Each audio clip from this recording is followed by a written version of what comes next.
So slut shaming is, of course, nandyan nga yung salitang pakipot. Kung gusto mo ng mayaman lalaki, matangkad, gwapo, malaki katawan, maganda shoulders, maganda biceps, tayo ang magde-decide kung karapat dapat silang maging Disney princess. Kaya niya kayo binibigyan ng free travel or ng gifts. Kasi nga, the problem with us is because, yun nga, masyado tayong nagbibigay agad ng relationship.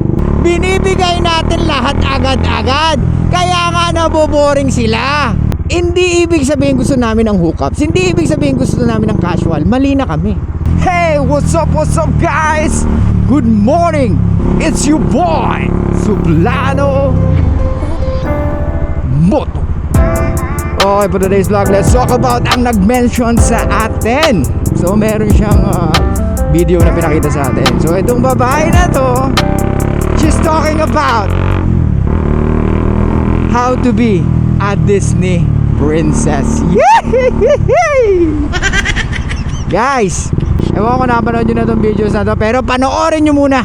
Dalawa magiging reaction yan. Pagka nilinaw mo sa lalaki na, uy, hindi ako interesado sa mga hookup casual date, FWB, mga ganun. Either, ma-turn off yan, na-filter out mo na yung maling tao. Or, pangalawa, makilala mo na yung tamang tao. Okay? Ngayon, wala naman akong problema kung ang hinahanap mo ay hook up at casual dating. Okay? Nasa sa'yo yan, that's on you. Pero ako kasi, ayoko magsayang ng panahon. Sa akin lang naman na pananaw yun. Ngayon, sabi ng friend ko, huy, ano bang magic mo? Bakit ganyan? Kakakilala mo pala dun sa guy, nagko-commit na kaagad sa'yo, kung ano na niregalo sa'yo, o trip to Hawaii, trip to ganyan. Kumbaga, binibigyan agad sa yung princess treatment. Ngayon, alam ko magagalit ang mga boylets natin yan. Sasabihin yon, napaka-high maintenance mo naman. Akala mo naman kung sino ka. Grabe ka naman. Ang taas naman masyado ng standards mo. Wait, pag magalit sa akin, kusa po nila yon. Never akong nanghingi. Never akong nagparinig. Nakakahiya kaya. Pero, kusang ginagawa nung guy yon sa akin dahil ako na yung si the one para sa kanya. It makes sense ba yung mga sinasabi niya? Or maybe she's telling only her experience. So, share with us, guys. So let's talk about being Disney princess. Do you think guys may point ba yung sinasabi niya? Well, this is what I see. Men always lie because men can't handle the truth. It's hard for them to handle the truth. Why? If you tell them na gusto mo ng hookups or gusto mo ng casual lang, of course, ano gagawin mo? Lalayo ka. Pag sinabi ng babae, ladies makinig kayo sa akin, pag sinabi nyo sa lalaki na ayaw nyo ng casual sex or hookups, ano yung kino-communicate nyo pag sinasabi nyo gano'n? Naku, ayoko ng hookups, ayoko ng casual sex. Most of the time, iisipin ng lalaki, well, depende to sa babae pag nasa dating app kayo, pag yun na nakalagay sa bio nyo, not looking for hookups, not looking for casual, ibig sabihin, you already have done so much of hookups. Ibig sabihin, maraming beses mo na nagawa. Ibig sabihin, sawa ka na. Ibig sabihin, ayaw mo na nun. Ibig sabihin, hindi nagwo-work sa'yo. Kaya ngayon, nilagay mo na yon sa bio mo. Ngayon, naniniwala ako na hindi gaanong vocal ang babae when it comes to ganon. And I think women don't say na, uy, ayoko ng hookups Tsaka yung sinasabi niya na doon pa lang malalaman mo na kagad kung sino daw yung maling tao. No, it's hard to say kung mali yung tao. Ladies, hindi ibig sabihin gusto namin ng hookups. Hindi ibig sabihin gusto namin ng casual. Mali na kami. So ito lang ang patunay, guys. Ano sinasabi ko sa inyo? Women are always looking for relationship. Most of women wants a relationship. Kaya don't fucking believe when they tell you they are strong, independent women. No, they're not. Independent sa umaga, strong sa umaga, miss niya ng lalaki sa gabi.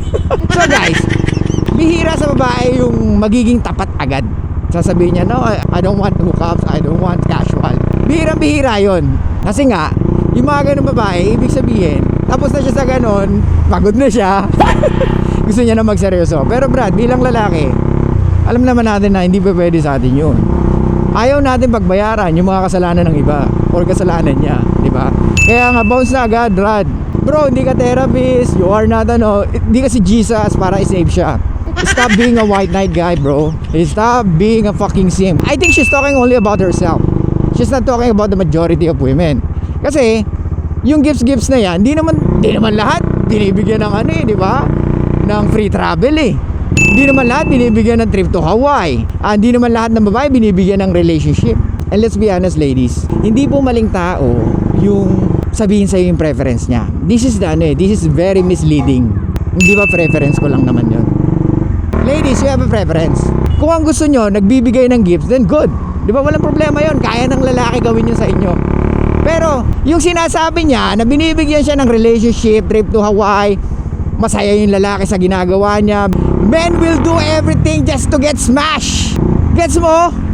And that's the fucking truth. Women can handle the truth.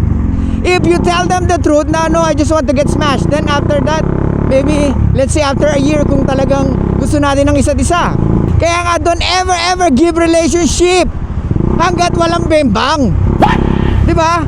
And that's the safest for us men not to be take advantage.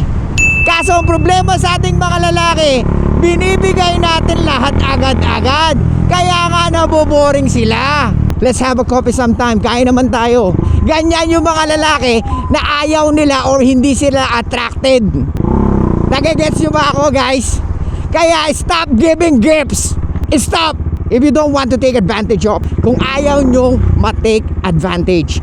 Maling-mali yung diskarte na yan, Brad. Kailangan mo magbigay ng gifts once na marami nang nangyari. I'm not saying bembang lang, ha. I mean to say is, nasubukan mo na siya. Nasa kabila ng pagtatalo nyo, nandyan pa rin siya, handang umintindi sa'yo or handang ipagpatuloy kung ano man ang meron kayo.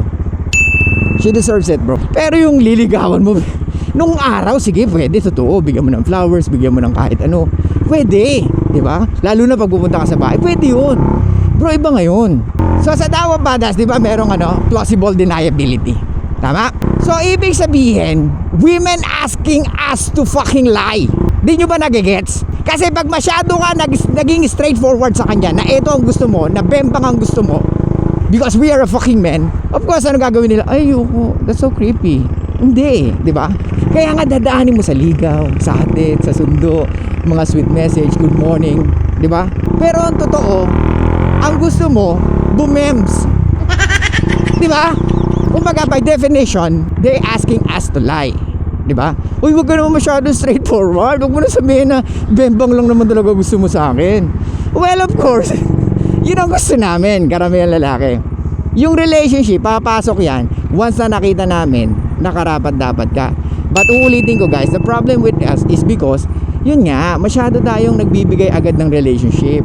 Yung giving gifts, traveling around the world, that's fucking simp, bro. She will never be attracted to you pag ganun ka. At ladies, kaya niya kayo binibigyan ng free travel or ng gifts kasi nga gusto niyang may mangyari. Especially yung travel. Do you think you can say no? Kung daling ka sa romantic place, you can say no? It's easier to kiss a woman when no one is watching. Because meron silang plausible deniability and meron silang slut shaming. So slut shaming is, of course, nandyan nga yung salitang pakipot. Hindi muna nila ibibigay yun agad-agad at hindi nila gagawin yun agad-agad kasi ayaw nilang maging look easy. Gets? Yung pagiging Disney princess, hindi sila pwede mag-decide na Disney princess sila. Tayo ang magde-decide kung karapat-dapat silang maging Disney princess. Dahil tayo ang magbibigay ng provision and protection. Kung gusto niya maging Disney princess, maghanap siya ng lalaki na willing gawin yun na kahit walang kapalit. I don't think so. Na pag ang lalaki na pinapangarap niya, like tall, dark, handsome, someone that can, yung lalaki na dominante, superior, smart, di ba? Yung alam niya better than her. Do you think she will be attracted sa lalaki na alam niyang mas mataas siya? Giving gifts, sabotaging yourself. Asking her to travel, sabotaging your chance. Alam mo yan? Pag sinanay mo kaagad sa ganun, sa bigay-bigay ng gifts or sa mga pa-asking travel or sinanay mo kaagad sa mamahaling restaurant, ano pang kaya mong ibigay next? Pamahal ng pamahal yan, di ka na pwedeng bumaba. Di ba? Kaya nga sinasabi ko sa inyo, during the first date, cafe lang. Kape lang okay na. Milk tea lang okay na. Di ba? You need to protect yourself. Diba? Kaya nga sa relationship, diba? Like I said, we are the provider and the protector of the relationship. So pag sobra na ang babae, ano ginagawa natin? Tayo na yung nakikipaghiwalay. Pag sobra-sobra na hindi natin kaya. Why? Because we need to protect ourselves naman. Diba? Hindi tayo, kumbaga tapos na yung pagpoprotect ako sa'yo, girl. Sarili ko naman ang kailangan kong protektahan sa kabila ng pang-aabuso mo sa akin. Diba? Nakukuha niyo ba yung sinasabi ko? So yung mga lalaki na nagbibigay ng free travel, nagbibigay ng gifts, are not really into her. Men give relationship because he wants to smash. Ladies, kung gusto mo ng Disney princess, yung lalaki yung magbibigay sa'yo nun.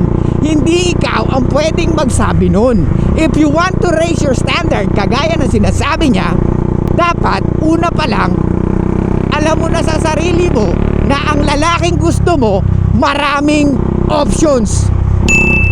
Kung gusto mo ng mayaman lalaki, matangkad, gwapo, malaki katawan, maganda shoulders, maganda biceps, may six packs, do you think he will stay monogamous?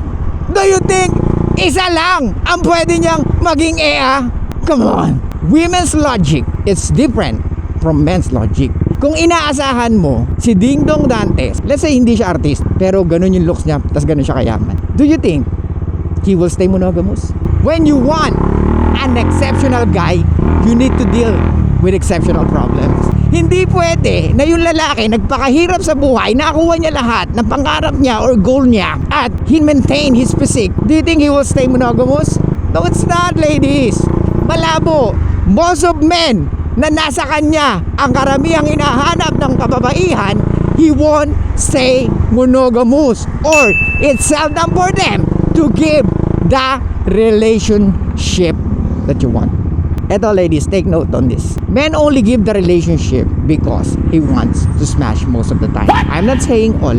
May mga lalaki rin naman talaga na gusto ka agad relasyon because they never experienced that. Maybe they see something on you na karapat dapat kang pang relationship. Pero most of the time, men want to smash.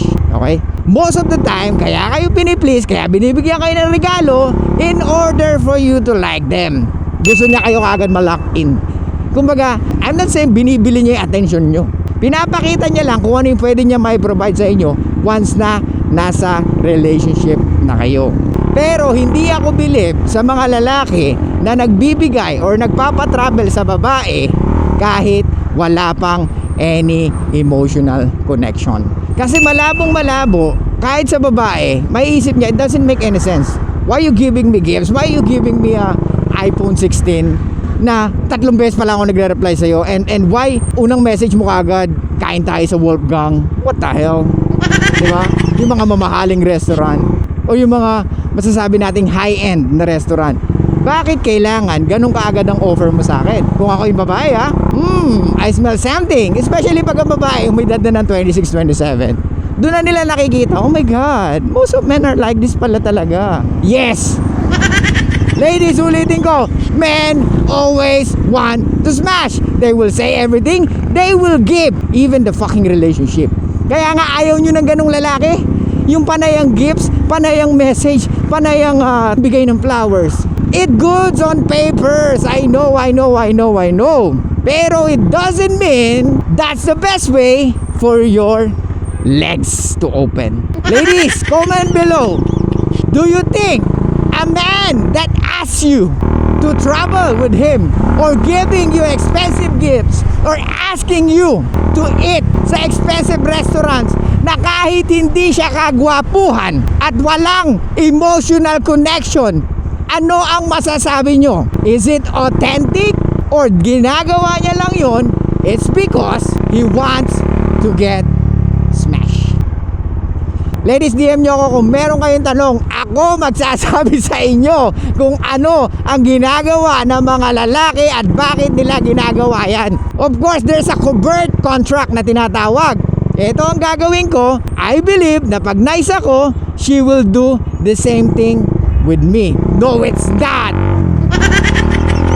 Iba ang logic ng mga babae, guys. Believe me, iba ang logic nila compare sa atin. Okay? Okay, yun lang guys. Thank you so much. Sana may natutulong kayo sa content natin for today. I'll see you guys next time. And bye-bye. Show love. Peace out.